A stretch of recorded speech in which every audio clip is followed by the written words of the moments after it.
Alors, il y a une formule en latin qui est connue, o tempora, o mores. Et c'est intéressant parce qu'elle met en parallèle les temps et les mœurs. Et comme je disais hier, ou que j'écrivais hier à ce sujet, on est quelqu'un qui observe notre société, il ne peut pas ignorer les problématiques liées au temps et aux mœurs.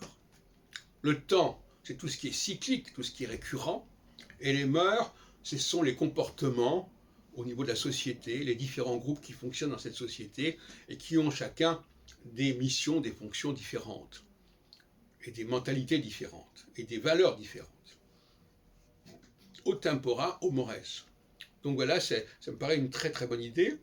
Et l'astrologie, elle est normalement concernée uniquement par les tempora, par le temps, mais en fin de compte, elle s'intéresse également aux mœurs, quand elle se veut caractérologique, quand elle se veut typologique, sauf que ces mœurs, il ne faut pas qu'elle les cherche dans le schéma astrologique, astronomique.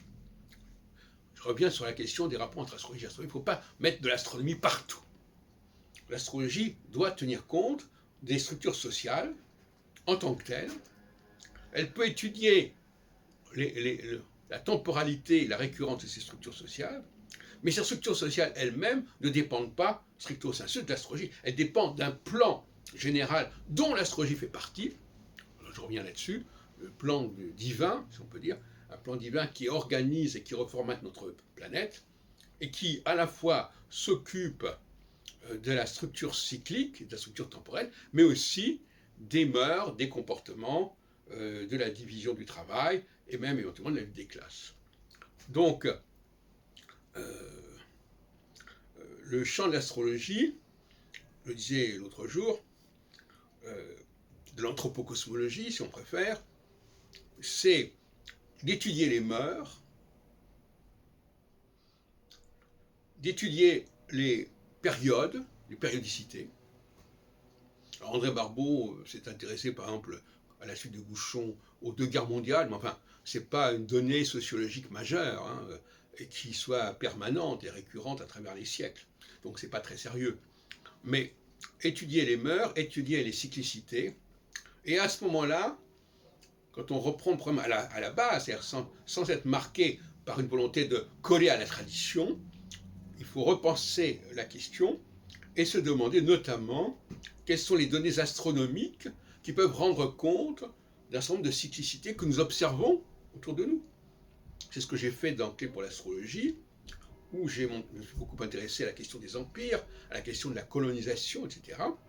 Et j'ai montré que ça pouvait correspondre au passage de Saturne, par exemple, sur les actes équinoxiaux et solsticiaux. Voilà. Tantôt ça se consolide, tantôt ça se renforce, le processus impérial et de colonisation se renforce, tantôt il se dissout, etc. Ce qui correspond d'ailleurs à ce qui s'est passé en 89 avec le passage d'un bloc communiste à une sorte de diversité des composantes qui étaient là. Et en 89, en phase solsticiale, ces composantes ont repris leur particularité. Et donc ça a fait imploser en quelque sorte le bloc communiste.